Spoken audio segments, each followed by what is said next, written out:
Buenas noches con todos. Bueno, para mí es un honor compartir con ustedes el trabajo que día a día realizo hace muchos años, 27 años, trabajando en el Instituto de Medicina Legal y en el trabajo de Cámara GESEL hace 16 años. Entonces, para mí es un gusto compartir las experiencias y el trabajo de la entrevista en Cámara GESEL. Mi ponencia va a empezar compartiendo un poco, sé que algunos de ustedes quizás ya conocen el trabajo de Cámara Gesell, pero es importante que hacer un recordatorio, ¿no? ¿Cómo nace este trabajo de entrevista única en Cámara Gesell? Y les comento que hace muchos años atrás, el Instituto de Medicina Legal presentó un proyecto con respecto a que constantemente nosotros pues recibíamos a niños víctimas de violencia. Al inicio fue víctimas de violencia sexual, ¿no? Donde los niños venían ya con una serie de entrevistas y interrogatorios en distintas áreas por las cuales ellos pasaban luego de haber puesto una denuncia por delito contra la libertad sexual. Y nos dimos cuenta, pues, que un niño, antes de llegar a medicina legal, los niños habían pasado por distintos lugares, como era. Siempre cuando hay un tema de un delito, nosotros siempre, todas las personas acudimos a la policía, ¿no? Y era el primer contacto donde el niño, pues, llegaba, ¿no? Junto con su padre. Después, algunos acudían a la fiscalía y, bueno, y más adelante ya al Ministerio de la Mujer. Entonces, durante todo ese recorrido, antes de llegar al Instituto de Medicina Legal, el niño pasaba por diferentes conversaciones, tanto en la policía como en la fiscalía, en el Ministerio de la Mujer. Luego la policía indicaba, luego de haber conversado con el fiscal, que el niño tenía que pasar un reconocimiento médico legal en el Instituto de Medicina Legal, y ahí también en nuestro espacio, pues los niños pasaban por el médico legista, por el psicólogo, por el psiquiatra, ¿no? Y por otros exámenes de laboratorio, si es que lo indicaba el médico, ¿no? Y durante todo ese recorrido que hicimos mayormente fue en nuestra sede, es que el niño contaba su relato en todos estos lugares. Entonces se hizo un proyecto pensando en evitar este tipo de interrogatorios de diferentes maneras que tenía que enfrentar este menor. Y se pensó en hacer un trabajo en una cámara Gesell, ¿no? Que fue lo primero que teníamos pensado, es utilizar el espacio físico que utilizó Arnold Gesell y de esa manera lo íbamos a adaptar para nuestro trabajo. Este proyecto fue puesto a la fiscal de la Nación de aquella época, y la fiscal de la Nación, al tomar conocimiento, le interesó el proyecto y nos juntó tanto a Medicina Legal como Fiscalía, porque la idea era evitar revictimizar al menor. Y entonces se pensó si medicina legal igual lo trabaja solo, pero ¿qué pasaría con el tema de la fiscalía, ¿no? Entonces se hizo un trabajo arduo, ¿no? Desde el 2003, y recién en el 2006 se instala la primera Cámara Gesell, que es en el Instituto de Medicina Legal, y es la sede principal en Raimondi, con el apoyo de la ONG y la cooperación belga, ¿no? UNICEF y la cooperación belga fueron las instituciones que apoyaron en este proyecto, ¿no? Tomaron interés y bueno, empezamos a tener reuniones multisectoriales, primero internas con medicina legal, fiscalía y después ya multisectoriales para poder conjuntamente ir organizando este trabajo. Se hizo un estudio en qué lugares se debían instalar estas cámaras Gesell y al inicio se instalan en 7 lugares a nivel nacional, ¿no? Esta es la primera cámara Gesell que se instala, como les dije, en la sede de Raimondi. Aquí empezó a trabajar. Previo a eso, también en Lima Norte, se hizo un piloto con este proyecto y se trabajó el proyecto que habíamos presentado. Este proyecto o esta entrevista en la Cámara GESEL no podía funcionar o trabajar solo, ¿no? Al inicio trabajamos sin ningún material que respaldara este trabajo, pero posteriormente, conforme fuimos avanzando, porque se empieza a trabajar en el 2007, se hace el piloto en Lima Norte, en el 2008 se inicia el trabajo de ya netamente la entrevista con la cámara, con el digitador en el 2008 en la sede de Raimondi. Y en el 2009 tuvimos que trabajar, pero previo a eso se trabaja una guía de procedimiento, la cual sale la primera guía en el 2009, ¿no? Que era una guía que fue utilizada para delitos contra la libertad sexual y trata de personas. Esta fue nuestra primera guía, tuvo resolución de la fiscal de la Nación y bueno, y empezamos a trabajar porque era algo que de repente no lo teníamos como respaldo para todo este procedimiento.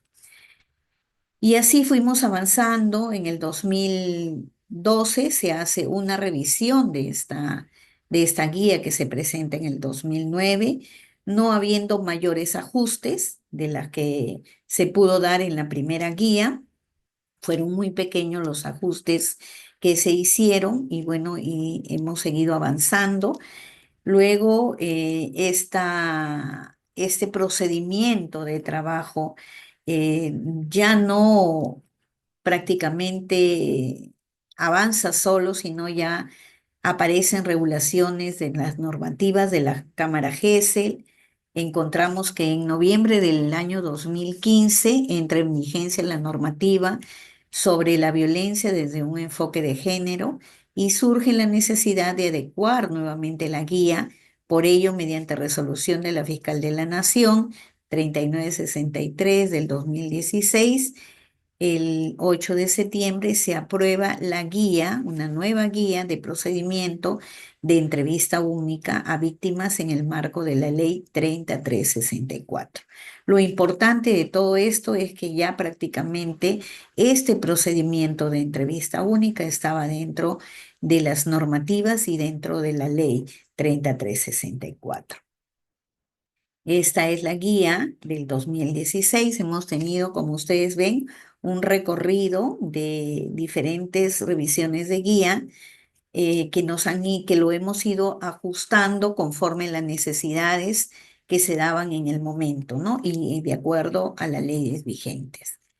Esta guía del 2016 estaba desarrollada bajo los enfoques de género, integralidad, interculturalidad, derechos humanos, interseccionalidad y bajo los principios de igualdad y la no discriminación, y del interés superior del niño, la debida diligencia de acuerdo al Código Procesal Penal y a la Ley 3364. Este documento constituye una herramienta de trabajo para los operadores de justicia orientada a unificar criterios de actuación y adecuada conducción del procedimiento de entrevista única. Es un documento muy importante que nos ayuda a que a nivel nacional se trate de trabajar bajo la misma orientación y bajo los mismos criterios. Luego del 2016 tuvimos la directiva del 2018. ¿Por qué? Porque durante el procedimiento, durante el avance del tiempo, nos dimos cuenta que esta guía del 2016 tenía algunos puntos que no estaban claros dentro de la guía vigente y es por eso que se trabaja una directiva del 2018, un documento pequeño que nos permitía ajustar algunos puntos que no eran mencionados en la guía anterior. Así también tenemos que luego de eso, bueno, pues Al inicio se empezó con 7 cámaras, luego se fueron implementando más cámaras, pero en el 7 de marzo del 2019 publican la ley 3920, ley que declara de interés público y prioridad nacional la implementación progresiva de cámaras GESEL en todas las fiscalías de los distritos fiscales y juzgados de familia de los distritos judiciales del país, ¿no? A fin de garantizar la actuación oportuna de las diligencias que sirvan como medios probatorios idóneos en el proceso judicial. Entonces es así que actualmente se cuenta con más cámaras a nivel nacional y también hay cámaras instaladas en los juzgados, en diversos juzgados de familia. Así pues, ya había mencionado que hay la normativa de este procedimiento de entrevista única, pero posteriormente se habla dentro de la normativa de la prueba anticipada, ¿no?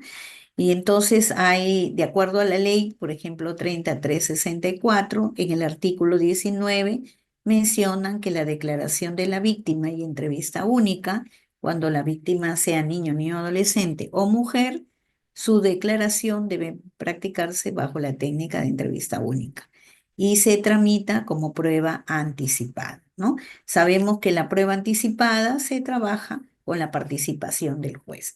Hoy en día, bueno, muchas de las entrevistas, casi la gran mayoría, se hacen a través de este sistema de prueba anticipada con la participación del juez. Luego decía que la declaración de la víctima mayor de edad a criterio del fiscal puede realizarse bajo la misma técnica. Es por eso que hoy en día no solamente trabajamos con niños, niñas, adolescentes, víctimas de violencia sexual, sino también con mujeres adultas víctimas de violencia, ¿no? Y también trabajamos con niños testigos, ¿no? Aunque, bueno, últimamente otra vez se está ajustando el tema por la cantidad de denuncias que hay y no a todas se les puede dar la misma atención. Entonces, eh, se está priorizando que las atenciones sean para casos de violencia sexual. Luego de eso también, bueno, así como les mencioné que instalaron cámaras en otras instituciones, como es el Poder Judicial, también hay algunas cámaras que se instalaron en la policía y ambas tienen su protocolo de entrevista única. Por ejemplo, el Poder Judicial tiene esta de acá, protocolo de entrevista única para niños, niñas y adolescentes en cámara GESE, ¿no? Y también en la policía cuentan con un protocolo, con una guía de procedimiento que a ellos les llaman un protocolo, ¿no? Ambas son llamadas como protocolos, son protocolos de entrevista. Luego de eso, también ya revisando un poco del trabajo, ¿no? Lo que nosotros realizamos en este proceso en Cámara GESEL es una entrevista única. ¿Y qué es la entrevista única? La entrevista única es una diligencia de declaración testimonial que forma parte de la investigación y está dirigida a las personas víctimas de violencia. Se desarrolla en una sola sesión con la intervención de los operadores que participan en el procedimiento, siendo el psicólogo quien lleva a cabo la entrevista. Entonces, en esta entrevista única, quien dirige la entrevista, por eso es que es una toma de declaración testimonial, es el fiscal cuando es a nivel de fiscalía y el juez cuando es como prueba anticipada. Mayormente, como les digo, hoy en día se dan pruebas anticipadas, ¿no? La cual es dirigida por el juez y siempre el psicólogo es quien realiza esta entrevista. Revisando más la guía, ¿no? Porque estamos haciendo una revisión de todo este procedimiento, encontramos que para quienes se aplica, ¿no? Para quienes se aplica este procedimiento de entrevista única en la Cámara GESE. Y se aplica para todos los tipos de violencia de acuerdo a la ley 3364, ¿no? Entonces vemos la violencia psicológica, la violencia sexual, la violencia física, ¿no? Y todos estos tipos de violencia están incluidos dentro de las tomas de declaraciones en cámara GES. Dentro de este procedimiento hay pasos a seguir, ¿no? Cuando una persona, una presunta víctima, pone una denuncia por violencia, como les dije, primero se, se ve, esta guía está dividida en previo a la entrevista, etapa de la entrevista única y etapa posterior. En la parte de previo a la entrevista única tenemos que tiene que haber una denuncia, ¿cierto? Para que se realice esta entrevista única, tiene que haber una denuncia, tiene que tener conocimiento el fiscal de que hay esta denuncia y tienen que ordenar una entrevista única, ¿no? No es que el usuario vaya y diga, yo quiero que me hagan, que mi declaración sea a través de una entrevista única. No, son las autoridades quienes indican si se va a llevar a cabo esta toma de declaración a través de una entrevista única con la presencia de un operador y en la cámara GES, ¿no? Porque algunos los pueden tomar en despacho cuando son adultos y no requieren que esto sea grabado, ¿no? Que quede como prueba, se hace en los despachos o en las comisarías. Cuando ya se ha puesto esta denuncia y se ha decidido que la entrevista se lleve a cabo en la Cámara GESEL, bueno, viene el reconocimiento médico legal, que también tiene que tener una indicación con un documento, un oficio, el cual el usuario se acerca a medicina legal y pasa su reconocimiento médico. Cuando es un tema de flagrancia, la atención es inmediata. Cuando no es un tema de flagrancia, hay una programación de la entrevista única. Entonces, teniendo la denuncia, el reconocimiento médico legal, y si es flagrancia, el fiscal, junto con la policía encargada, se dirigen a medicina legal o vía telefónica para programar o coordinar una fecha, y si es prueba anticipada, que se ajuste a la agenda del señor magistrado, ¿no? Entonces, se realiza todas esas coordinaciones, se programa, si es flagrancia, en el día y la hora que se va a llevar a cabo la entrevista. Máximo puede ser al segundo día. Y cuando es una entrevista que no hay un tema de flagrancia, que no hay una persona detenida, hay una programación de la entrevista. ¿Por qué hay esa programación de la entrevista? Porque los operadores necesitan tiempo para notificar a todas las partes que van a participar, ¿no? Y muchas veces las personas, los denunciados, están fuera de la ciudad, ¿no? Viven en provincia, a veces hasta en el extranjero, y tienen una cantidad de días para poder llevar a cabo las notificaciones. Entonces es en coordinación con la fiscalía y los espacios libres con lo que cuente medicina legal para poder programar la fecha. Luego, también dentro de previo a la entrevista, está en la intervención de UDAVIC, ¿no? UDAVIC es el área o es el área, si se puede decir, que va a ayudar a las víctimas para hacer prácticamente su seguimiento. Muchas veces UDAVIC es el que hace el acompañamiento a estas víctimas para que pasen todo este proceso. Luego de eso también, y vamos a revisarlo poco a poco más adelante, luego también tenemos la etapa de la entrevista única, ya propiamente dicha, ¿no? Y dentro de esta etapa de la entrevista única, también está antes de la entrevista, inicio de la entrevista y durante la entrevista. Y a esto es prácticamente el día y la hora que se ha programado esta entrevista y ya es en los ambientes de cámara GES. Y luego hay una tercera etapa, que es la etapa posterior, que es la evaluación psicológica, la cadena de custodia, la intervención nuevamente de UDAVIC y la derivación para el tratamiento. Entonces, estos son los pasos que se siguen para que se pueda llevar una toma de declaración testimonial en la Cámara GESEL. El objetivo de la entrevista única, como había dicho, era evitar la victimización secundaria, evitar la revictimización del menor. Luego, ¿cuál es otro objetivo? Recopilar la información de los hechos denunciados de manera objetiva, precisa y confiable a través del relato de la víctima. Ese es un objetivo muy importante, ¿no? Recopilar toda esta información, tratando de que sea lo más transparente, que sea precisa, que sea confiable a través de este relato y que sea recogido por un profesional experto, en este caso, un psicólogo, ¿no? Luego de eso, el otro objetivo importante es perennizar la entrevista a través de medio audiovisual a fin de que se constituya como una prueba válida dentro del proceso de investigación. Entonces son objetivos muy importantes que se tienen que tomar en cuenta dentro de esta entrevista única.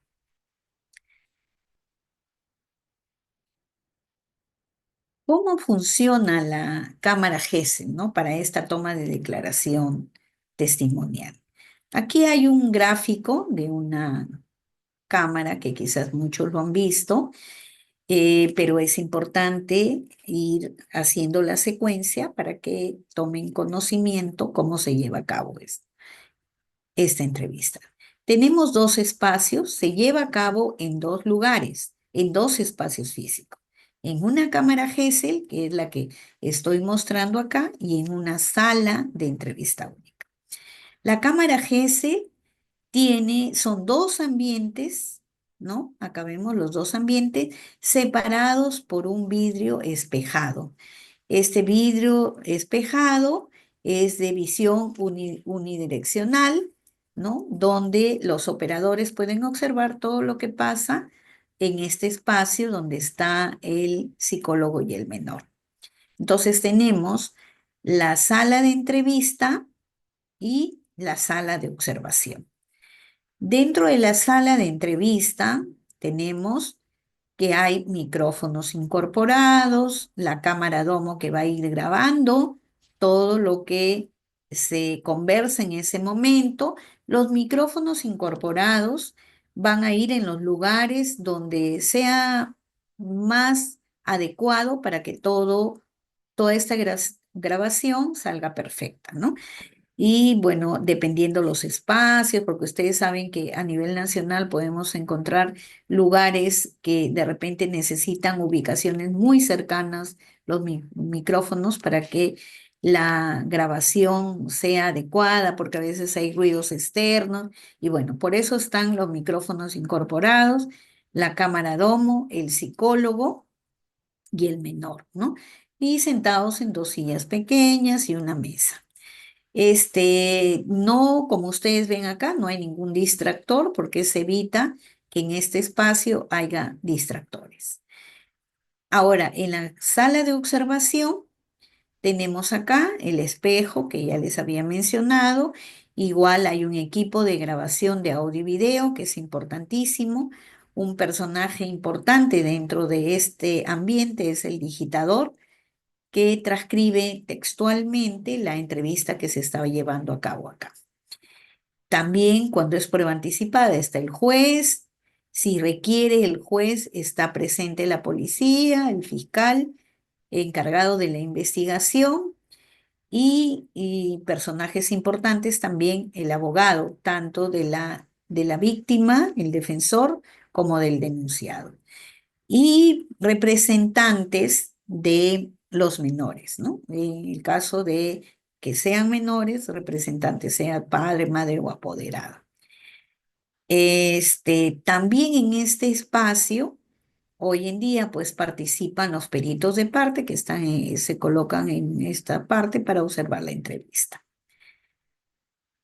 En este lugar solamente ingresan las personas que el juez designe, que el juez autorice. No pueden entrar otro tipo de personas que no estén con la autorización debida.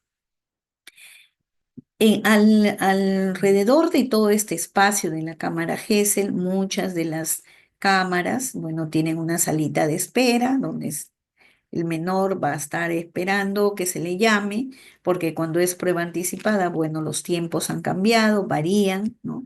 Porque hay una serie de procedimientos que se hacen previo a la orden que dé el juez de que todo está listo para empezar. Y también tenemos el consultorio psicológico, donde se lleva a cabo la evaluación psicológica luego de terminada la entrevista y bueno, ya el psicólogo es el que maneja si en ese momento va a pasar el menor o la víctima a evaluación psicológica, si tiene las condiciones necesarias o se le va a ir citando. También, bueno, acá hay unas fotitos de cámaras ya en real, ¿no? El ambiente de entrevista que está acá y el ambiente de observación, ¿no? Esta es una de las cámaras con las que se cuenta en el instituto. Y la sala de entrevista que les mencionaba, que hay dos lugares, dos espacios físicos donde se hace la entrevista. Tenemos la sala de entrevista que tiene el mismo procedimiento, o sea, las mismas funciones, lo único que no tiene el vidrio espejado, o sea, son dos ambientes que pueden ser continuos o un ambiente en un espacio y el otro en el otro espacio. Lo importante es que estén interconectados. Y toda la entrevista se puede observar, bueno, este es un televisor pequeño, es una de las salas antiguas, pero ahora pues hay pantallas grandes donde los operadores van a ir observando desde acá, desde esta em, pantalla gigante y van a hacer las preguntas que necesiten, ¿no? Ahora, los psicólogos se comunican a través de unas radios. Mayormente se usan celulares, ¿no? Porque es más práctico utilizar celulares donde nos van a ir pasando las preguntas o si nos tienen que hacer alguna observación, lo van a hacer a través de estos teléfonos, ¿no? O radios que cada cámara cuenta. Cada personaje que interviene en este procedimiento tiene sus propias funciones, ¿no?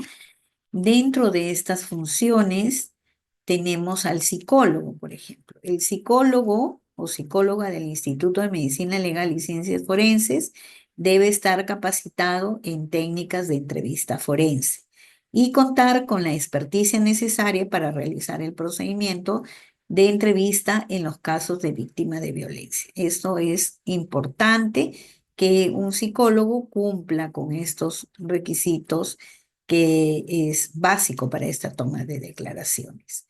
El psicólogo es responsable, tiene funciones también, es responsable de informar a la persona entrevistada respecto al procedimiento de entrevista. Dentro de la directiva, porque les mencioné que había una guía del 2016 y hay una directiva donde se ha puesto algunos ajustes, ¿no?, que se deben tomar en cuenta, y bueno, yo he sacado algunos extractos que pienso que es importante mencionarlos.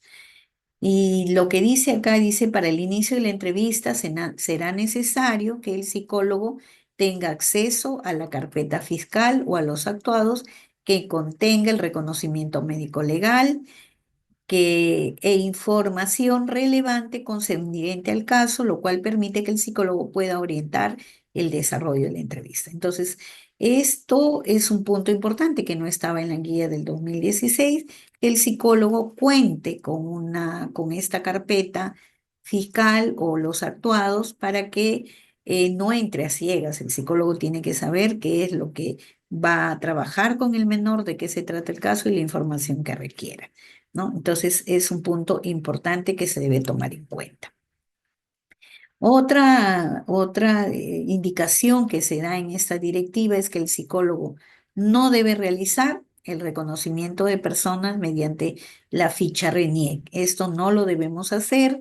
Ha habido experiencias que definitivamente se ha puesto en peligro quizás el presentarle a los menores fotos que quizás no eran fotos actualizadas y como se le pone diversas fotos, después de un relato, el niño podría señalar a otra persona que no es la persona a la cual se le había denunciado, ¿no?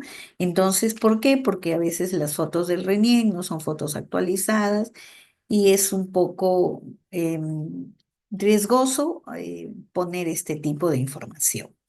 Luego tampoco se puede abandonar el ambiente de la entrevista, para lo cual debe de contar, como les dije, con los equipos necesarios que me permitan comunicar, ¿no? con la sala de observación. Hay lugares donde, bueno, por ahí mencionan que se les pasan las preguntas. Bueno, en la sede donde yo laboro y en la gran mayoría de sedes se pasan las preguntas a través de las radios o de los teléfonos, ¿no? Luego tampoco podemos ir avanzando, pruebas psicológicas, esperando que nos pasen las preguntas. Sí ha habido algunos cambios con el tema de las pruebas anticipadas, porque los tiempos demoran mucho más, ¿no? En esperar de que se debata en la sala de observación qué preguntas el juez está permitiendo que se las transmitan al niño, ¿no? Entonces, bueno, ya es la habilidad del psicólogo poder hacer algo con el niño, de repente que haga un dibujo libre o ya el psicólogo verá alguna estrategia dentro de sus habilidades para poder hacer que el niño no se aburra en esos momentos. Em, En cuanto al personal de la Cámara GESEL y las salas de entrevista única, la Cámara GESEL y las salas de entrevista y su equipo está bajo la responsabilidad del encargado de la visión médico-legal, según sea el caso. Bueno, en el Instituto de Medicina Legal, en el Ministerio Público, las cámaras están a cargo de medicina legal, ¿no? Entonces, bueno, ellos son los responsables, por eso es que se coordinan directamente con medicina legal, perdón, para poder coordinar fechas, ¿no? Los psicólogos de medicina legal asignados a Cámara GESE, los salas de entrevista, realizan las entrevistas en su respectiva sede, no pudiendo ser trasladados a otras instituciones ajenas al ministerio, ¿no?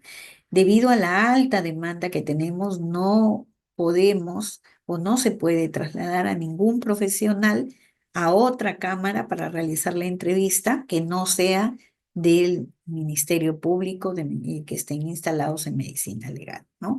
Porque no contamos con personal que pueda hacer este tipo de trabajo fuera de la institución. Perdón, el digitador, como les dije, es un personaje importante dentro de este procedimiento. Y sus funciones de él son que el digitador es un técnico que cuenta con estudios certificados de ofimática y conocimientos del manejo de equipo audiovisual. O sea, ellos son los que van a transcribir toda la entrevista y también tienen que saber de equipos audiovisuales porque van a ser los que van a hacer las conexiones respectivas, ¿no? Van a preparar la sala anticipadamente, esto quiere decir que si hay una entrevista programada, ellos tienen que ya ir revisando que todos los equipos estén funcionando, que estén adecuados para poder, llegado el momento, que todo esté de acuerdo a las normativas, ¿no? Y que todo se dé de forma ininterrumpida.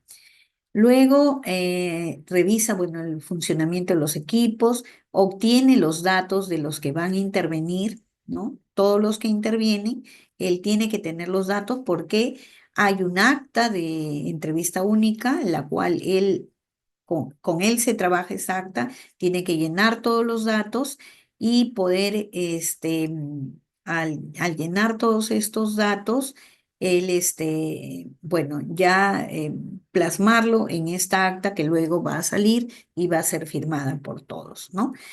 Luego de eso, otro procedimiento que tiene otra responsabilidad es que terminada toda la digitación, el digitador tiene la obligación de hacer escuchar a la persona que está encargada de esta investigación, el CD o el DVD, para que vea que todo está correctamente, ¿no? Esto, claro, es grabado en un soporte de CD o DVD y hay que verificar siempre la calidad de esto, ¿no? Previo a eso también hay todo un procedimiento previo donde el juez o el fiscal tiene que dar la conformidad que se escucha bien, que los sistemas de audio y video están bien, que todos los que están participando, porque en la época de la pandemia se trabajó de forma virtual, ¿no? Que también hubo, dígase de paso, una, una directiva de este procedimiento y que de todo eso, bueno, ha quedado la virtualidad, ¿no? Porque, bueno, es un poco práctico para que puedan los operadores manejar también sus tiempos y que, bueno, de acuerdo al trabajo remoto está permitido. Entonces, ellos tienen que el digitador hacer, escuchar que el juez dé la orden y dé la conformidad que todo está perfecto, que todos han escuchado para que pueda empezar la entrevista. Otra función del digitador es que este señor o señorita va a facilitar el relato de la entrevista que se ha digitado al psicólogo inmediatamente culminada la entrevista a través de un dispositivo de almacenamiento para que éste sea trasladado a la pericia psicológica, la cual se va a ir trabajando posteriormente.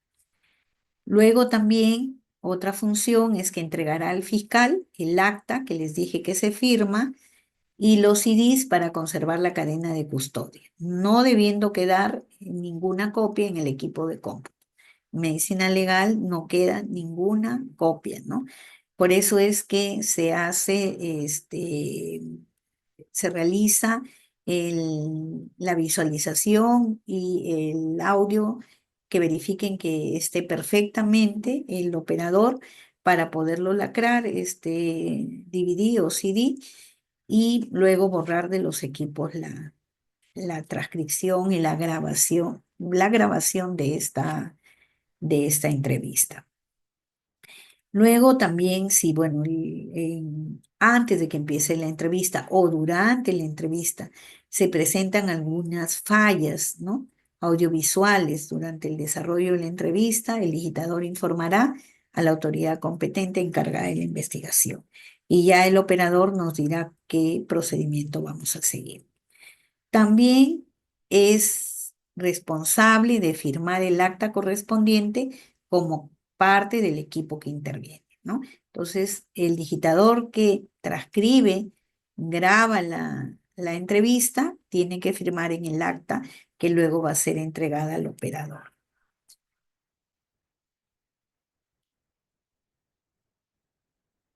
También hay un personaje importante que participa algunas veces, como es el intérprete o traductor.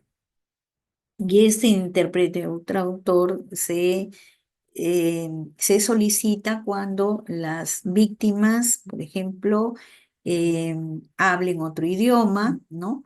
O, o de repente personas sordomudas, ¿no? Que no puedan comunicarse y que se comunican a través de señas, son los profesionales que tienen que estar presentes para que realicen esta función en el momento que se va a llevar a cabo la entrevista.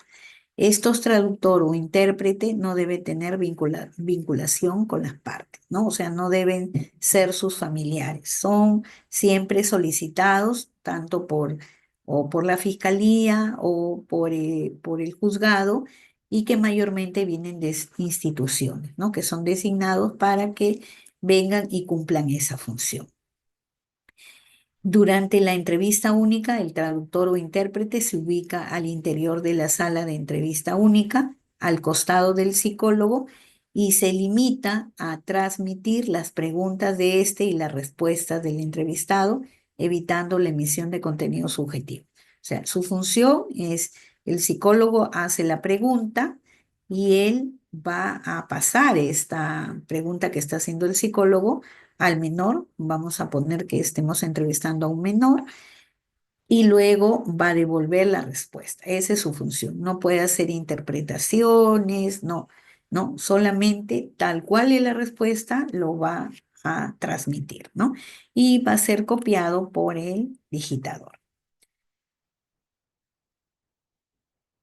También está la participación del abogado o defensor público de la víctima y del denunciado, ¿no? Es responsabilidad de que dentro de este procedimiento, ¿no? Y de acuerdo a la ley 3364, la declaración de la víctima, teniendo la calidad de prueba anticipada, tienen que participar abogados de ambas partes, ¿no?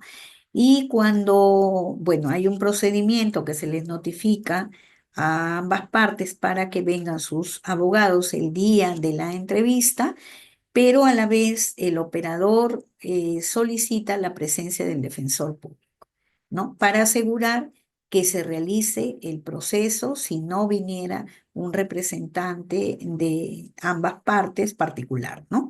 Entonces, es así que siempre tiene que haber esta participación. Muchas veces se han reprogramado entrevistas porque no hay o no se notificó a tiempo al denunciado o a la víctima para que participe un abogado de su elección, ¿no? Entonces, en vista de eso, muchas veces el juez ha determinado que se reprograme por el derecho que tienen ambas partes de tener un representante en ese procedimiento. La función de la unidad de protección a víctimas y testigos tiene prácticamente doble función, les dije, ¿no?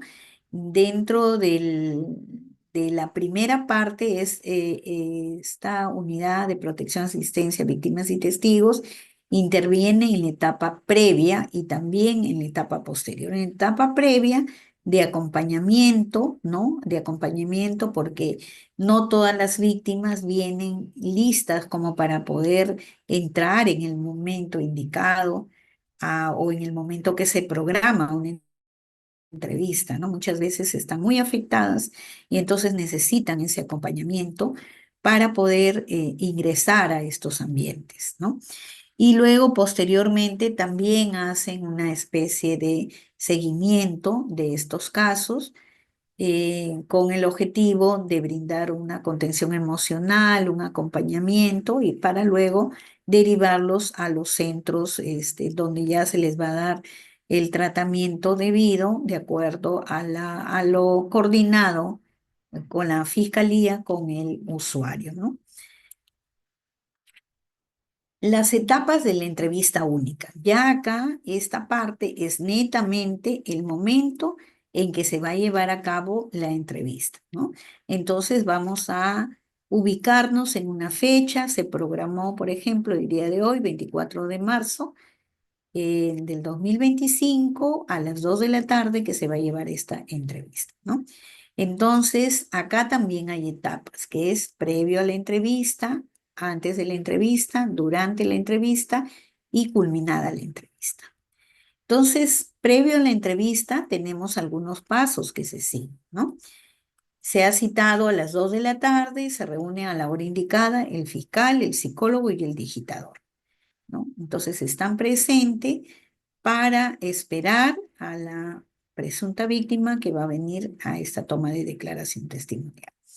El fiscal verifica que todos los intervinientes estén presentes, ¿no? Él verifica que todos han llegado a la hora indicada. Previo a eso, el digitador, ya les he dicho que va haciendo su trabajo de verificar que todo esté en orden, de recibir los documentos de todos los que van a participar para poder ir llenando esta acta de entrevista.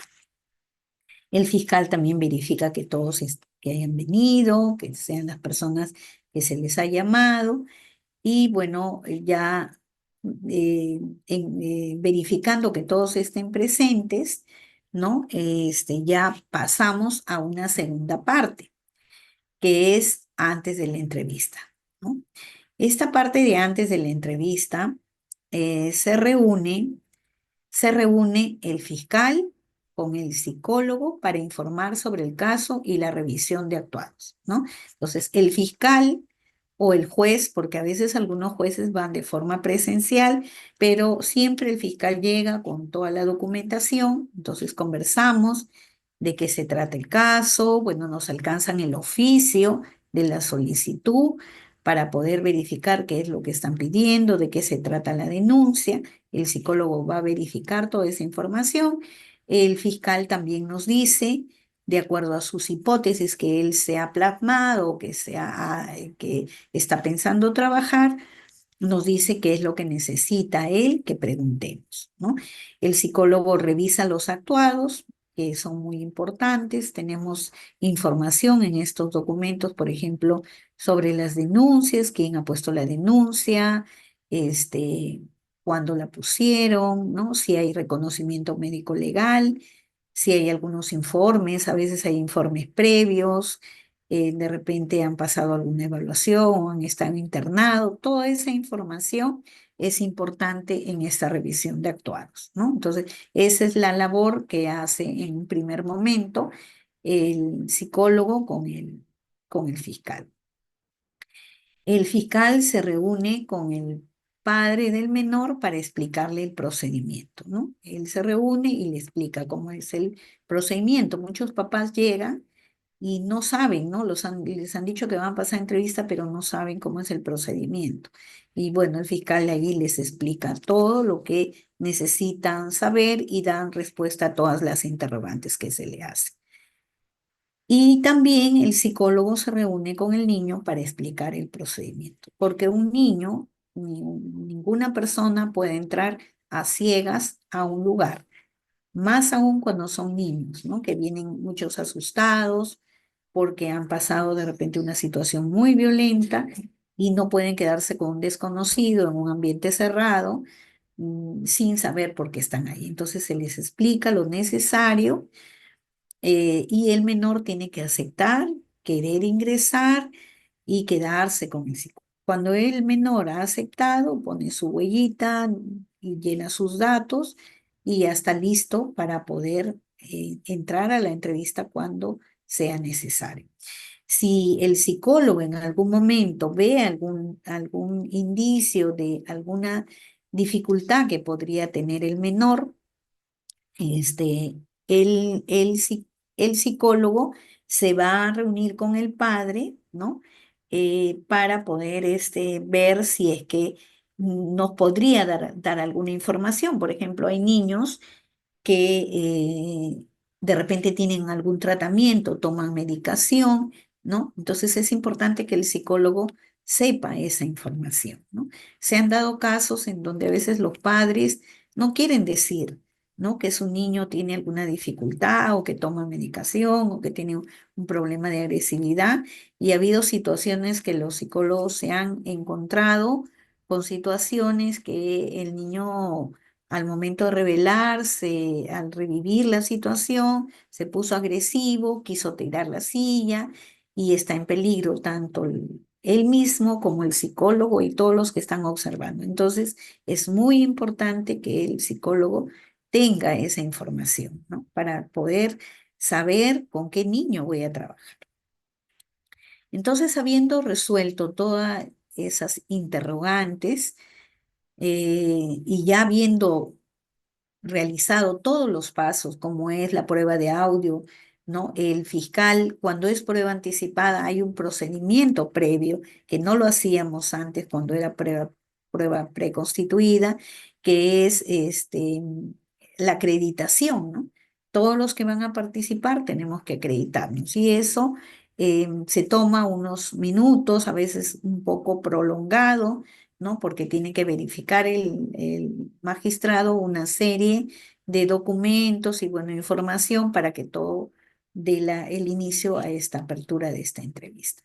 Entonces, habiendo resuelto todo este procedimiento previo, el juez nos da la orden que podemos empezar la entrevista, ¿no? Entonces, el psicólogo se dirige con el menor eh, a la sala de entrevista y bueno, y todos están en la sala de observación. los cuales van a poder visualizar, ¿no? Toda esta entrevista. Da la orden, bueno, el psicólogo se presenta y se reinicia el rapport, porque toda entrevista hay un rapport y bueno, ya luego más adelante vamos a ver cómo son los pasos ya en esta parte de la entrevista propiamente dicha, ¿no? El psicólogo inicia el proceso de la recopilación de información a través de una entrevista forense, porque es lo que hacemos acá, una entrevista forense.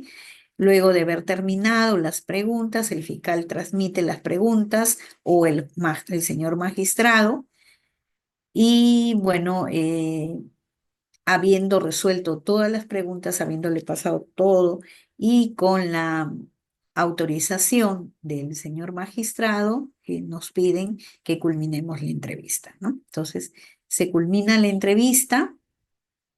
El psicólogo se despide del menor, nos retiramos del ambiente de la entrevista. Luego de eso viene la función del digitador, el cual revisa la transcripción, el quemado de los CDs. Siempre hay un tiempo que demoran en la revisión de estos documentos porque cada vez las entrevistas son mucho más largas. ¿Por qué? Porque no solamente, como les digo, trabajamos con niños pequeños, sino con adolescentes y con personas adultas y personas ancianas también, ¿no? Entonces, cada digitación y cada caso es único. Cada relato también es único. Hay unos relatos cortos, hay otros relatos más largos. Entonces, por eso no podemos hablar de tiempos exactos que una persona puede estar en esta sala de entrevista. Luego, bueno, de todo eso, dentro de la culminación de la entrevista, culminado todo el digitador, se va a firmar todas las personas que han participado y la cadena de custodia, que más abajo también lo vamos a ir revisando un poquito más.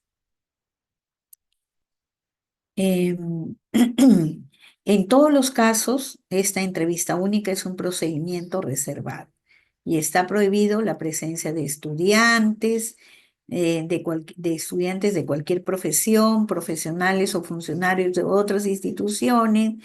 También está totalmente prohibido que se grabe la entrevista, ¿no? No puede haber esas situaciones. Y si hay una persona o un profesional que es ajeno a lo que se menciona, quienes deben estar presentes, es por autorización del magistrado.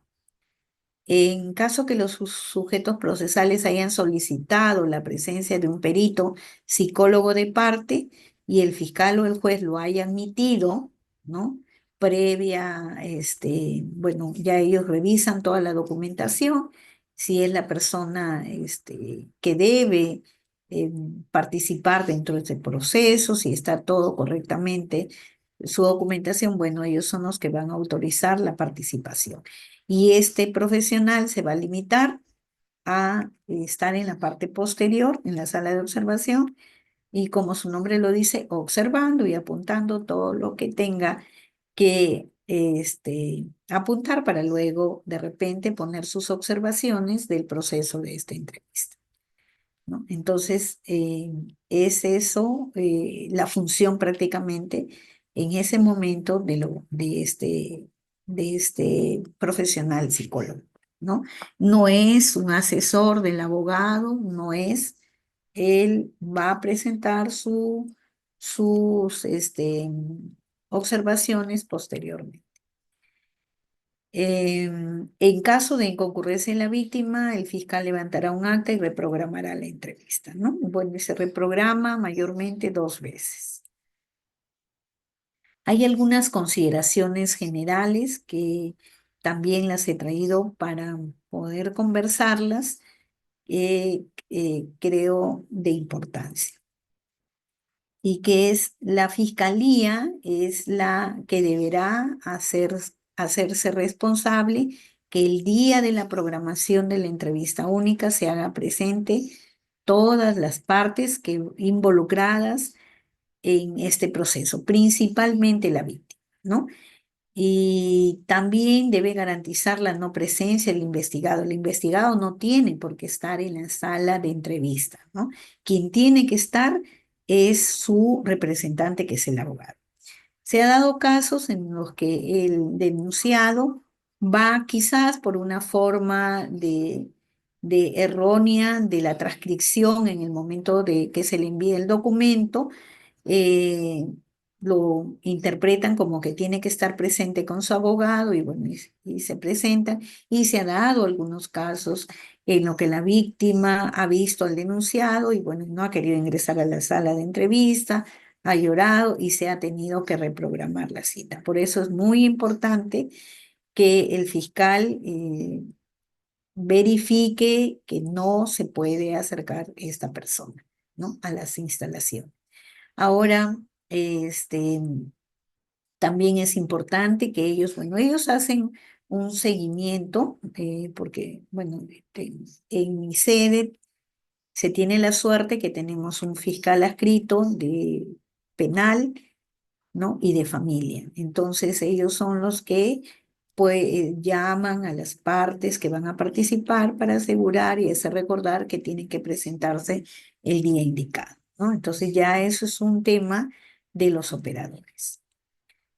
En cuanto al tiempo técnico estimado, se puso un tiempo en estos documentos de 2 horas más o menos, ¿no? Pero en todo el proceso, por eso es que las entrevistas mayormente se programan de 2 horas, cada 2 horas a 2 horas y media, ¿no? Pero como les mencioné, ahora es un poquito que nos excedemos de esos tiempos, porque hay entrevistas que son con adultos que duran más de 2 horas. Y en los casos de trata, también las entrevistas duran mucho más, ¿no? Dependiendo la edad de la persona que se va a entrevistar. Entonces, como les mencionaba, el tiempo es relativo, pero entre una entrevista y otra está más o menos cada 2 horas y media las entrevistas programadas. La entrevista que realizamos en este toma de declaración testimonial, como les dije, es una entrevista forense, ¿no? Es una entrevista forense, este, como en la entrevista forense con una narrativa libre, ¿no? El psicólogo tiene que hacer ese tipo de enfoque, ¿no? Que es mucho más completo que hacer quizás búsqueda de información de lo que hace un psicólogo clínico, ¿no? Porque acá se busca otro tipo de información. Y lo importante es la narrativa libre. El psicólogo tiene que escuchar todo lo que este niño va a hablar, tratar de no interrumpirlo para que se pueda dar fácilmente esta entrevista. Y dentro de esta entrevista de investigación, porque es una entrevista investigativa lo que se hace, bueno, tomé un cuadrito de un profesor que de una ponencia que me pareció muy interesante hacer este enfoque, que es lo primero que se tiene que hacer en una entrevista con un corte forense, es el rapport. Siempre tiene que haber un rapport, es la parte de la confianza y el rapport se va a dar desde el momento que yo tome contacto con este niño.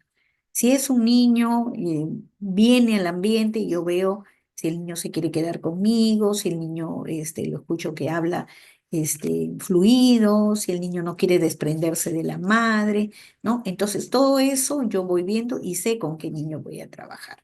Entonces el rapport va a empezar desde el primer momento que yo tomo contacto con este niño, ¿no? Luego de eso, dentro ya del rapport propiamente dicho, en la sala de entrevista, ¿no?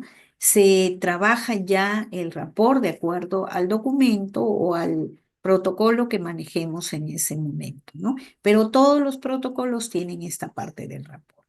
Las reglas que se le dan es repetirle prácticamente lo que le dije en el ambiente del consultorio, donde se le habló sobre el consentimiento informado, y decirle cómo se va a llevar a cabo la entrevista, que es grabada, que hay que hablar fuerte, o sea, todas las reglas dentro de este proceso. Por ejemplo, a los niños hay que decirles que en ese ambiente se trabaja y no se juega, ¿no? Entonces es importante todas estas reglas que se van a dar en este proceso, ¿no? Luego de eso viene una parte que se llama el foco, que es la transición entre las reglas que le he dado y ya la narrativa propiamente dicha, ¿no? Ya el psicólogo empieza a conversar con el menor y bueno, y de acuerdo al manejo que da, de acuerdo si maneja un protocolo, le puede decir, bueno, cuéntame por qué has venido acá, en qué te puedo ayudar, de diferente manera, cómo va a llegar al niño, ¿no? Y acá el niño va a hacer la narrativa, el psicólogo va a escuchar todo lo que el niño va a decir y hay una parte netamente del núcleo de esa entrevista que es la parte donde el niño narra el motivo por el cual está en ese momento. Luego, el psicólogo escucha, ¿no? Y luego vienen las preguntas de parte del psicólogo, ¿no? Que son las contrastaciones, que van las verificaciones que va haciendo, y bueno, se le va preguntando de acuerdo a lo que él ha narrado, ¿no? Por ejemplo, si habla de tocamientos, se le va preguntando si esos tocamientos fueron por debajo o por encima de la ropa.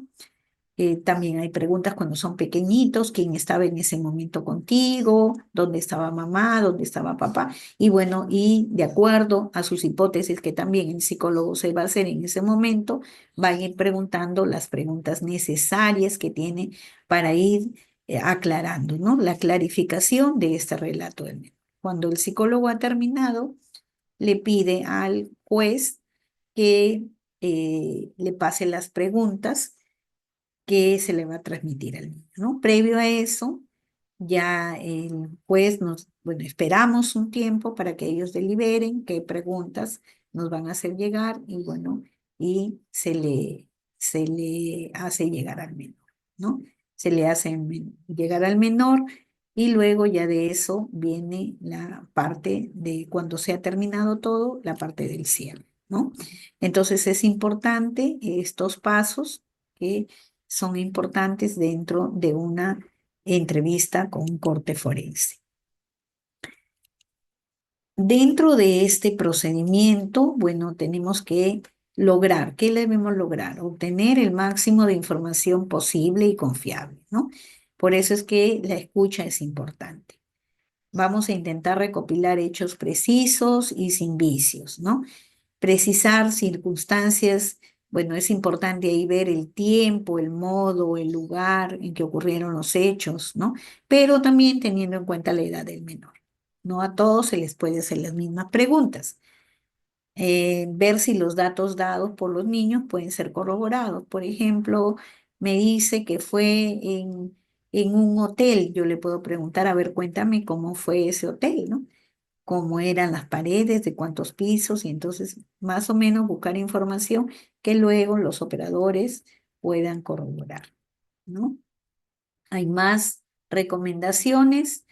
eh, Hay que facilitar la actitud de apertura con el entrevistado, ¿no? Que él cuente, que darle esa, de repente, pasarle esa situación de confianza para que él pueda contar y explayarse y contarnos a detalle lo que le ha sucedido, ¿no? También debemos evitar hacer preguntas que atenten contra la dignidad de la persona víctima de violencia. Por eso está ahí el psicólogo. Es más, cuando el operador nos pueda pasar algunas preguntas que el psicólogo piensa que no está de acuerdo a la edad del menor, le decimos que esa pregunta no se debería hacer por la edad del niño, ¿no? Y muchas veces los magistrados nos dicen, bueno, cambie, vea la forma como usted le puede hacer la pregunta, ¿no? Para obtener alguna respuesta. Hay que dejar al niño también con el tiempo que requiera, ¿no? Para poder explayarse, contar lo que ha sucedido. A veces hay silencios en el menor, se quedan callados y hay que darles esos tiempos, ¿no? También es importante en los casos de niños considerar el nivel de atención, pues hay niños pequeñitos y eso es importante, ¿no? Hacer también conocer al magistrado, si vamos a trabajar con niños pequeños de 5 o 6 años, se aburren fácilmente, ¿no? Entonces tenemos que poderle decirle al magistrado que, bueno, estén atentos a todo este proceso porque el niño se va a cansar fácilmente, ¿no? Y no podemos tenerlo mucho tiempo porque va a querer jugar. Em, Luego, evitar preguntas ambiguas, capciosas, sugestivas. Eh, claro, no sugerir el nombre o sobrenombre de las personas, pero hay preguntas que sí lo requiere el operador, ¿no? Entonces, hay una tercera parte, como les dije, que es la parte ya netamente de las preguntas de los operadores. A veces nosotros le decimos al operador que esa pregunta no debería darse, pero sin embargo, ellos nos dicen, por favor, pregunte como le estoy diciendo porque es necesario para la investigación. Entonces, está la sugerencia del psicólogo, pero la investigación es del operador. Entonces, tenemos que muchas veces pasar la pregunta o buscar la forma como hacerle llegar al niño para que él pueda darnos una respuesta. Eh, Tampoco debemos expresar, ¿no? A veces llegan adolescentes y quizás el psicólogo pueda hacer un gesto o se ría o algo que le incomode al menor. Nunca podemos cuestionar ni decir por qué tú te fuiste, por qué seguiste yendo, por qué saliste tan tarde de casa. Eso no es nuestra función, ¿no? Entonces, solo nuestra función es recoger la información. Eh, por ejemplo, hay que evitar estar interrumpiéndolo al menor, ¿no? Salvo que sea muy necesario. Evitar palabras que de repente no puede entender el menor y hay que evitar hablar de temas irrelevantes. Los tipos de preguntas que se realizan deben estar dirigidos a motivar la narrativa libre. Lo que se busca es una narrativa libre, ¿no? Que mayormente se consigue en niños grandes, por ejemplo, de 7, 8, a veces 6 años, ¿sí? Hay una narrativa libre. En los más pequeñitos no hay esa narrativa libre, pero debemos tratar de evitar interrumpir, ¿no? Y debemos evitar realizar preguntas como ¿qué sentiste? ¿Te gustaba lo que te hacían? Esas son preguntas que no se deben hacer. Debemos estar atentos a toda la entrevista, ¿no? En caso que surjan informaciones irrelevantes, por ejemplo, está hablando el niño, hay niños que llegan con mucha información y quieren contar todo, ¿no? Y mezclan a veces el relato de lo que le ha sucedido ya con situaciones vividas en su día a día, ¿no? Entonces, cuando vemos que nos está contando otras cosas que se sale del relato, lo dejamos que hable un poquito y luego lo traemos otra vez a la conversación, ¿no?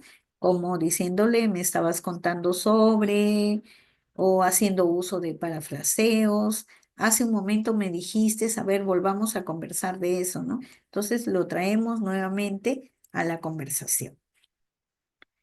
En cuanto hay criterios de suspensión de la entrevista, si hay, ¿no? Por ejemplo, si la víctima no brinda mayor información, a veces el operador dice que ya cortemos la entrevista, ¿no?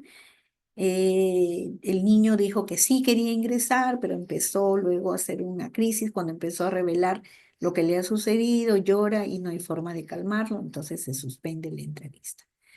Eh, de pronto un niño, por más que se le dijo que sí quiere ir a los servicios higiénicos, él nuevamente pide ir a los servicios higiénicos, entonces hay que suspender la entrevista para poder eh, llevar al niño o dirigir al niño a los servicios higiénicos, ¿no?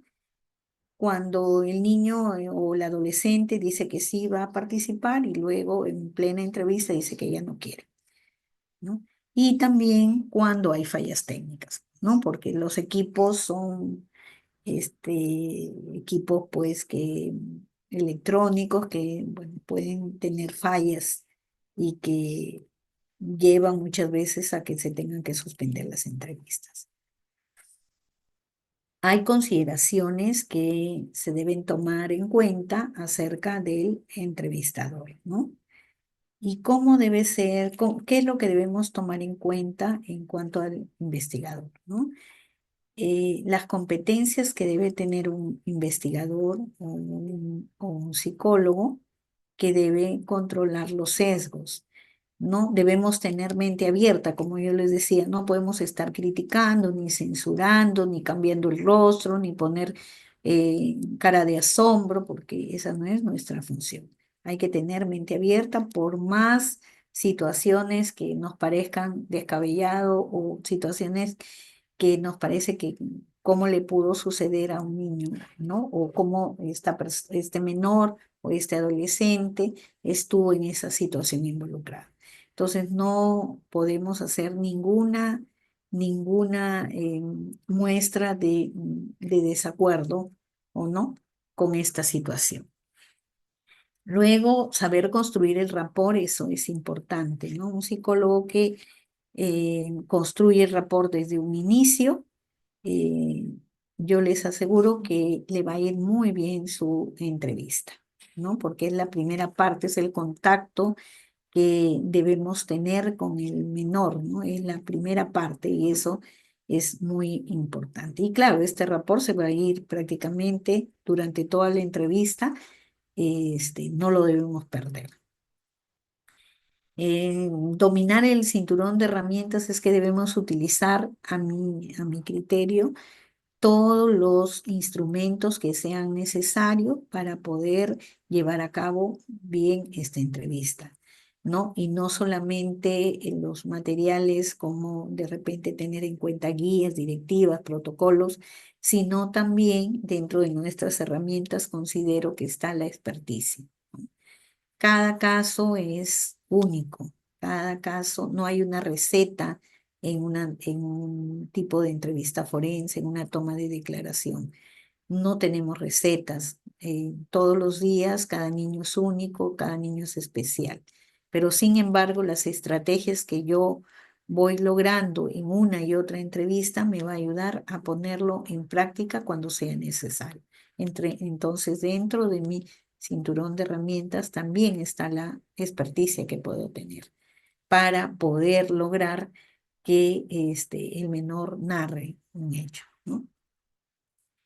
Luego tiene que tener entrenamiento especializado en entrevista forense, que ya les dije, tiene que ser un psicólogo forense, ubicar o usar un vocabulario apropiado para el niño, no podemos hablarle con palabras técnicas, tenemos que usar un lenguaje de acuerdo a la edad del menor, ¿no? Tenemos que adaptarnos al ritmo del niño, si hay silencios, tenemos que seguir, darle su tiempo para que pueda continuar. Tener los conocimiento de las diversas culturas que hay, ¿no? Los niños de distintos lugares son distintos, tienen sus propias culturas, su propio lenguaje, ¿no? Llaman, por ejemplo, a las partes del cuerpo de distinta manera. Entonces tenemos que tener conocimiento de cuál es la cultura, de dónde viene el niño, para poder hacer seguimiento en esta narrativa que nos va a dar en ese momento, ¿no? Y entender un poco qué es lo que nos quiere decir.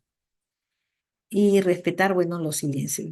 Ahora, el psicólogo tiene que tener capacitaciones continuas, ¿no? Donde se incorporen y perfeccionen las técnicas de aprendizaje, ¿no? O sea, yo, por ejemplo, les digo, tengo 27 años trabajando en la institución y no lo sé todo, ¿no?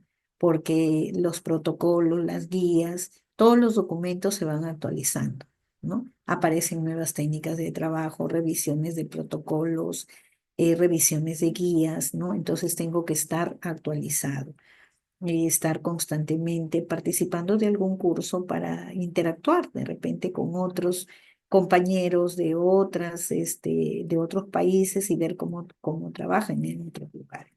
Eso es importante, ¿no? No pensar que por los años que tengo ya sé todo, ¿no? También este cuadrito es importante por el tiempo de atención, ¿no? Acá, como les decía, cuando son niños pequeñitos, hay que tener muy en cuenta el tiempo de atención de un niño, ¿no? Por ejemplo, un niño de 3 años puede estar atento 15 minutos, por eso tenemos que lograr de repente en ese tiempo de atención que él pueda narrar. Por eso yo les digo siempre que tienen que estar atentos cuando son pequeños, hay que estar atentos a esa narrativa. No podemos estarle repreguntando, porque si le repreguntamos también los hacemos dudar. Entonces es importante que saber, ¿no? Que con niños pequeños no podemos tenerlos mucho tiempo porque pueden empezar a jugar, ¿no? Y acá hay el cuadrito de acuerdo de 4 a 5 años, 20 a 25 minutos, de 6 a 10 años, de 30 a 45 minutos. Y así hasta niños más grandes que ya pueden tener un tiempo de atención de 1 hora o más. En los casos de trata, ¿no? En los casos de trata, eh, bueno, se trabaja la dinámica de la trata de personas, ¿no? Estos casos son, como les mencioné, mucho más largo de poder abordar porque necesitan mucho mayor información. Las víctimas que vemos en estos casos son difíciles porque tienen muchos temores, a veces no quieren dar información de sus captores, ¿no? Porque pueden estar amenazados, otras porque se han identificado con los agresores. Entonces, son casos difíciles que nos puedan dar la información fácilmente, ¿no? Entonces, eso amerita que los tiempos también son mucho más, ¿no? Y que también el operador necesita mucho más información. Por ejemplo, llega un momento en que aparte de la narrativa libre se convierte en un interrogatorio porque se necesita preguntar nombres, direcciones, ¿no? Teléfonos, y una serie de información de las redes sociales, ¿no? Que requieren el operador. Entonces, por eso es que demora mucho más. En cuanto a la documentación, bueno, tenemos el acta, que es importante, que es firmada por todos. El relato del niño debe ser copiado textualmente, así como sus expresiones no verbales, también es importante. La entrevista en ese momento es estrictamente con el niño. Más adelante, si necesitamos información, porque sí se requiere con los menores, que son los padres, madres o apoderados, se hace en un tercer momento. Ya sabemos que la entrevista debe ser grabada en audio y video. Y bueno, como les dije, es importante elegir un protocolo de entrevista cuando trabajamos con niños, como el Niche, el Michigan, el Cornell House. Todos estos protocolos de entrevista nos ayudan mucho, pero todas las entrevistas se pueden dividir en 3 fases bien diferenciadas. O sea, todo protocolo va a tener una parte de introducción preparatoria para el menor, una fase de contenido de la tarea del recuerdo, que es la narrativa, y la parte de cierre, ¿no? En esta parte de la introducción está la parte del rapport, ¿no? Entonces, todas las entrevistas se tienen que tener estas 3 fases que son importantes. Bueno, los protocolos de entrevista forense nos permiten un abordaje adecuado de la declaración de la víctima, ¿no? ¿Por qué? Porque hay una serie de seguimientos que se trabajan y que la comunicación, el relato, la narrativa va a salir libremente. Evitamos realizar interrogatorios que contaminen o sesguen la información, por eso es importante utilizar un protocolo. Minimiza la posibilidad de contaminar la memoria, identificar si la declaración contiene criterios de realidad para conocer que se tratan de hechos vividos, ¿no? Eso es importante, que nos ayudan al utilizar un protocolo, ¿no? En toda información se requiere lograr en una entrevista forense lo que siempre se busca, ¿no? Y que todo psicólogo lo va a buscar. El qué le sucedió, cómo le sucedió, dónde y cuándo. Eso es una entrevista que realiza todo psicólogo de todas las áreas. Pero en la parte forense lo que necesitamos es agregar muchos datos, muchos detalles más, ¿no? Mucha información mayor, como es, por ejemplo, la fecha, el lugar, el nombre del agresor, que de repente a veces los mismos niños lo dicen sin tener que estarle preguntando, o el mismo adolescente lo menciona. Descripción del supuesto agresor, también es importante que describa cómo es. El tiempo, la frecuencia con que se hizo, ¿no?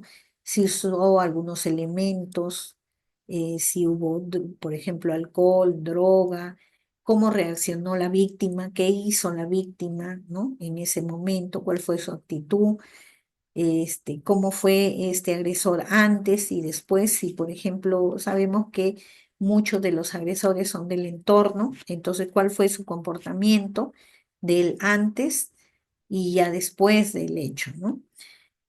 También ver si hay motivaciones para denuncias falsas, es importante. Eh, también ver si hubo recompensas, hubo obsequios, hubo amenazas, ¿no? Y bueno, y el psicólogo va realizando las contrastaciones y verificaciones. Este cuadro también es importante compartirlo porque tenemos acá, de acuerdo a la edad, ¿no? Que se le puede ir preguntando a un niño de las edades que están acá, ¿no? De 3 años, que le puedo preguntar, de 4 o 6 años, ¿no? Es un cuadrito muy, muy importante. Luego, en cuanto a la cadena de custodia, también es un tema importante porque acuérdense que es una prueba el CD o el DVD, ¿no? Entonces, la cadena de custodia, bueno, está a cargo del operador, ¿no? Terminada la entrevista, bueno, cuando es prueba anticipada, el juez hace un procedimiento de grabación a la par que lo hace la fiscalía. Y en cuanto a la responsabilidad de medicina legal, se le entrega al fiscal los CDs lacrados, sellados y con el acta, ¿no? Para que ellos puedan realizar la cadena de custodia. Ellos, bueno, se queda a cargo del poder de ellos, ¿no? Luego, cuando solicitan, por ejemplo, copias de CD o de actas de estas entrevistas, deben ser solicitadas a la Fiscalía. Medicina Legal no puede dar ninguna copia ni tampoco lo tiene porque les mencioné que deben borrarse, ¿no? Todas las entrevistas que se realizan. Solamente se queda la transcripción. Y todos los CDs, bueno, están a cargo de los operadores. Luego de este procedimiento, ¿no? A ver, vamos a darle un poco de tiempo con el tema de la parte que viene sobre, posterior a esto, yo les mencioné que terminada toda la entrevista, se va a realizar la evaluación psicológica, ¿no? La evaluación psicológica tiene una guía de procedimiento, ¿no? Para realizar esta pericia psicológica, que es la guía de evaluación psicológica que está vigente, que es del 2016, ¿no? Y bueno, esta guía también tiene objetivos para realizar un peritaje, ¿no? El objetivo es de toda exploración pericial psicológica forense es, en primer lugar, dar respuesta a la solicitud realizada desde el ámbito jurídico. Cabe mencionar que en el proceso de entrevista única, ¿no? El relato que se ha trabajado en entrevista única forma parte de esta pericia, alimenta la pericia. Entonces, viene a ser lo que es el motivo de consulta. Entonces, ya cuando el niño pasa a consultorio, ya no se va a tocar el tema de el motivo por el cual viene, porque ya el psicólogo lo trabajó con él, ¿no? Entonces, volviendo al objetivo, es bueno dar respuesta a la solicitud realizada desde el ámbito jurídico. El operador, el fiscal, nos va a enviar el documento diciendo qué es lo que necesita que nos pronunciemos respecto a la denuncia. En primer lugar, tiene que decir qué tipo de denuncia es y lo que ellos esperan o ellos solicitan respuesta, ¿no? El psicólogo va a dar respuesta a su solicitud dependiendo de si es posible dar esas respuestas. Luego de eso, determinar si la persona evaluada al momento de la evaluación presenta afectación psicológica, que hoy en día, de acuerdo a la ley, eso es lo que nos pide, si hay afectación o si no hay afectación, ¿no? En cuanto a las personas adultas, es determinar el tipo o rasgo de personalidad en caso de las personas adultas. En los niños y adolescentes, señalar las características de su desarrollo conductual, socioemocional, a fin de determinar la singular manera en que la persona evaluada procesa el evento violento, ¿no? Entonces, dar las características y también ver el tema de la afectación, ¿no? De este menor.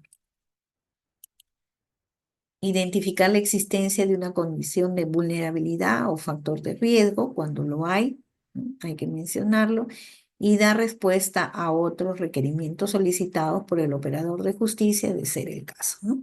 Podrían solicitarnos, por ejemplo, en caso de en personas con retardo mental, eh, podrían agregar ahí en el documento que quieren saber el tipo de retardo mental que tienen, ¿no? Entonces pueden solicitar también esa información y el psicólogo, bueno, tiene que dar respuesta a ello. En cuanto a la afectación psicológica, pues son las consecuencias psicológicas frente a un hecho de violencia, las cuales rebasan la capacidad de adaptación, ¿no? Y afronte de la persona y repercuten en algunas áreas de su vida, ¿no? De funcionamiento. Entonces, es las consecuencias psicológicas y que alteran las áreas de funcionamiento cuando hablamos de afectación psicológica, ¿no? Se define de esa manera. Y bueno, hay algunos criterios que menciona la guía, como es identificar primero si es un hecho de violencia o es un tema de conflicto, ¿no? Hay que hacer esa diferenciación en el momento de hacer el análisis. Em, Ver si las consecuencias psicológicas, los signos y los síntomas guardan relación con el hecho violento, ¿no? Si están relacionados, porque eso es lo que nos piden. Si estos indicadores que se encuentran están relacionados al hecho motivo por el cual están viniendo las personas a ser evaluadas, ¿no? Luego, identificar la existencia de factores mediadores y preexistentes, ¿no? Situaciones traumáticas previas, ¿no? Si es que tienen esas situaciones, hay que mencionarlas, ¿no? Bueno, en el tema de conflicto y violencia hay que hacer esa diferenciación. Y dentro de la metodología en la evaluación psicológica se encuentran divididos en perdón, en etapas, en fases, ¿no? Dentro de este proceso de evaluación tenemos la primera fase es el encuadre y consentimiento informado. La segunda, lo vamos a ir revisando rápidamente, es la entrevista psicológica forense, propiamente dicha, el uso de técnicas e instrumentos de exploración, el cierre y elaboración y estructuración del informe, ¿no? Entonces, vamos a ir viendo en la primera fase, es explicar el procedimiento a realizar y obtener el consentimiento informado. Hay un consentimiento informado que se tiene que hacer firmar en los casos de personas adultas y en el caso de menores a los padres, ¿no? Donde se les explica cómo se va a trabajar, qué es lo que vamos a explorar en este proceso. Entonces se le informa todo de acuerdo al oficio que nos han enviado, le decimos, usted está viniendo por este tema o tú estás viniendo por este tema, ¿estás de acuerdo? De esta manera se va a trabajar. Si acepta, firma el consentimiento cuando es adulta, cuando es menor, su huella digital y llena sus datos, ¿no? Con esa salvedad ya se empieza a trabajar. La segunda fase es la entrevista psicológica. Es una de las principales fuentes de recolección de información, donde el abordaje se realiza a través de una entrevista semiestructurada, ¿no? Con una narrativa libre. Eso es lo que realizamos, una entrevista semiestructurada, es lo que en este caso específico de entrevista única y posterior a la pericia, ese relato que lo trabajamos forma parte de esta segunda fase, que es la entrevista psicológica, en donde se trabaja el motivo por el cual la persona está viniendo, ¿no? Em, y bueno, aquí también trabajamos la parte, no solamente en esta segunda parte, bueno, del motivo de consulta, sino está enfocada también a trabajar sobre los aspectos biográficos, ¿no? Como su anamnesis de vida, su niñez, su adolescencia, educación, su vida sexual, ¿no? Todas esas áreas se van trabajando. eh, y para, bueno, ir explorando todo y buscando indicadores de afectación relacionados a este hecho. Luego viene una tercera fase, que es el uso de instrumentos o pruebas psicológicas. Constituye un conjunto de herramientas auxiliares para el psicólogo que sirven para evaluar cualitativa y cuantitativamente las diferentes áreas de la persona evaluada, ¿no?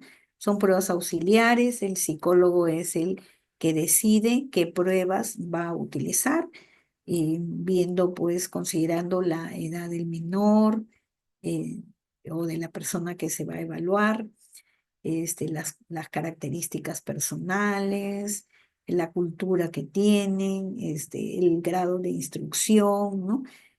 Todas esas consideraciones tiene que tomar en cuenta el psicólogo para poder, para poder decidir qué pruebas se van a tomar. Hay casos en que no se aplica ninguna prueba porque la persona, por ejemplo, es iletrada, ¿no? No ha ido al colegio, entonces de nada nos va a servir las pruebas, ¿no? Porque muchas veces son pruebas de cuestionarios, eh, pruebas gráficas, entonces definitivamente no van a servir en este caso, entonces el psicólogo decide no tomarlas, ¿no? Bueno, tenemos pues que dentro de la parte de las técnicas que utilizamos, también está la parte de la observación de conducta, que es muy importante, ¿no? Que esta observación de conducta se tiene que hacer durante todo el procedimiento, ¿no? En el caso de entrevistas únicas, desde el momento que se realiza la entrevista, hay que estar muy atento a las conductas del menor, cómo responde, cómo se expresa, los movimientos que realiza, ¿no? Lo que se dice, las concordancias afectivas que pueden haber, ¿no? Entre lo que nos dice y lo que en ese momento se visualiza, ¿no? La cuarta fase es el cierre, ¿no? Este cierre es, se puede ser, en el cierre, este es un espacio de repente para indagar aspectos pendientes antes de despedirnos. Acá se puede ver qué es lo que faltó, de repente algún examen auxiliar que se tiene que tomar, alguna información que la familia de repente va a traer, ¿no? Toda esa parte, en esto, antes de se trabaja en la cuarta fase, ¿no? Antes de que hagamos el cierre netamente dicho, que es en la parte de que se despiden del usuario, ¿no? Agradeciéndole por haber participado y pues por haber narrado y respondido a todas las preguntas que que se les ha hecho.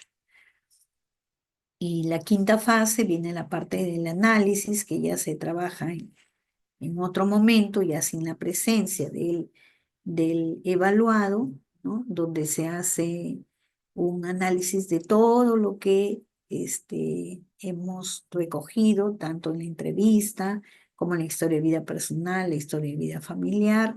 Se hace todo un estudio con la aplicación de pruebas para poder ir pronunciando, ¿no?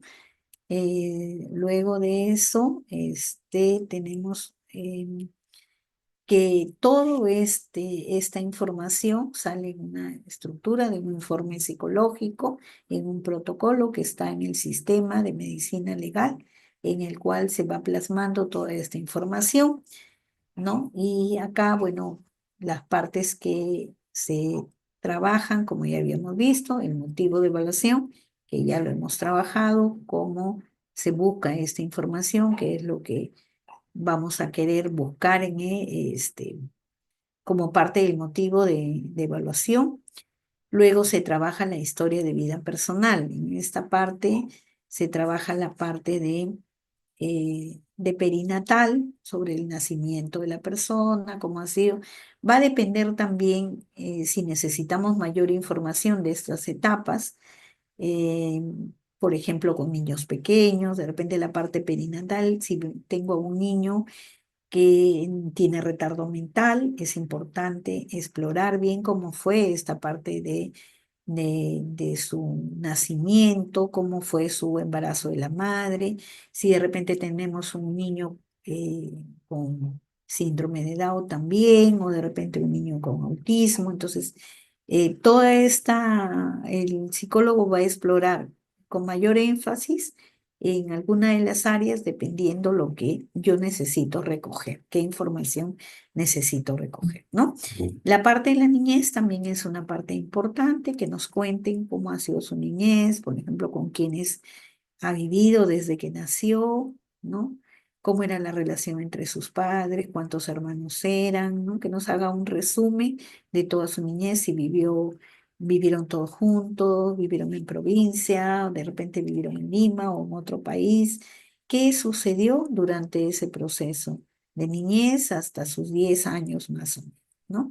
Si los padres siguieron juntos, de repente los padres de alguna manera se separaron, entonces se va a explorar. En la adolescencia, los cambios que han habido, ¿no? En la menor, en esta etapa, ¿no? Que mayormente pues se da en todos los adolescentes, pero a veces cuando hay un evento estresor, como por ejemplo una violencia sexual, quizás vamos encontrando mayores indicadores de cambio en esta etapa, ¿no? Dependiendo la edad también en la que le sucedió el hecho. Entonces, eso vamos viendo ese tipo de información, si cambió su comportamiento, qué cambios hubieron en esta etapa, ¿no? Si ha habido de repente que el menor se ha ido de la casa, ha habido fugas de casa, malas compañías, cómo ha asumido esta parte de la adolescencia, cómo la ha llevado este periodo, ¿no? Luego también, bueno, ya si son, porque vemos adultas también, la parte de la adultez, qué cambios han habido, ¿no? Sigue viviendo con los padres o ya no vive con los padres, de repente ha formado su propia familia o se ha independizado. Entonces son informaciones que se requieren recoger para el pronunciamiento que es solicitado, ¿no? Luego también la parte de educación, ¿no? Qué tal alumno ha sido, cómo ha sido su rendimiento, los estudios que ha realizado, ¿no? Toda esa información, si ha tenido problemas en el colegio, ¿no? También en la parte de trabajo, sí, que la edad que tiene ha trabajado, o ya está mayor, también si ha trabajado, se explora eso, ¿no? Y las áreas que se exploran de acuerdo a la edad también, no todas las áreas yo las voy a tener que explorar, porque niño pequeño, por ejemplo, de 4 años, trabajo, no le voy a preguntar, ¿no? Luego, los hábitos e intereses también se van a explorar, qué hace en sus tiempos libres, qué le gusta hacer, cómo se distrae, los hábitos que pueda tener. En la vida psicosexual también exploramos la parte sexual, ¿no? Si han habido cambios, la etapa de la menarquia, a qué edad, enamorados, ¿no? Y toda la información que se requiera de acuerdo al caso. Antecedentes patológicos, antecedentes judiciales, si ha habido denuncias anteriores, la historia familiar, que es importante, el nombre del padre y la madre, cómo se llevaba con cada uno de ellos, Eh, y bueno, el análisis e interpretación de los resultados y las conclusiones. Acá hay un cuadrito que se habla de tiempos estimados, se habla de primera fase, segunda fase y recomienda de que cada una de estas fases 45 minutos, ¿no? Eh, las fases que se trabajan con el usuario y las fases que se trabaja netamente el psicólogo, ¿no? Solo. Después, bueno, las recomendaciones: no establecer juicios de valor, que es importante, no realizar afirmaciones sobre hechos que no están probados, no indicar la autoría. Yo no puedo decir quién lo realizó porque esa no es mi función, ni la responsabilidad de la persona, ¿no? Solamente mi función es hablar sobre, en este caso, la afectación, los indicadores que encuentro relacionados al hecho. Bueno, y las cualidades del peritaje, que es importante que sea claro, detallado, preciso, datos fidedignos, objetividad, honestidad y elevado sentido ético. Bueno, queridos participantes, he querido compartir con ustedes esta noche la información que les he traído.